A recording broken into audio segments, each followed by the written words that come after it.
Hello students, today we will be solving a problem from electricity class 10th physics. The question is, the potential difference between the terminals of an electric heater is 60 volt when it drawn a current of 4 ampere from the source. What current will the heater drawn if the potential difference is increased to 120 volt? See, this question can be solved by using Ohm's law. We know Ohm's law states V equal to IR, where V is voltage, I is current and R is the resistance. So we are talking about the same heater, then R is constant here.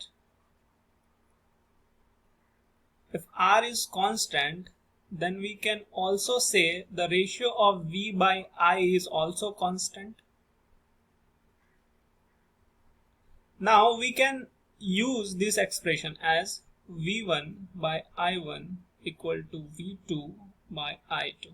First of all, let's see the given thing as V1 equal to 60 volt, I1 equal to 4 ampere, V2 equals to 120 volt and I2 is to find out. Let's put these values into this expression as V1 equal to 60 volt by 4 ampere equal to 120 volt by I2. From there we can calculate I2 as 8 amperes.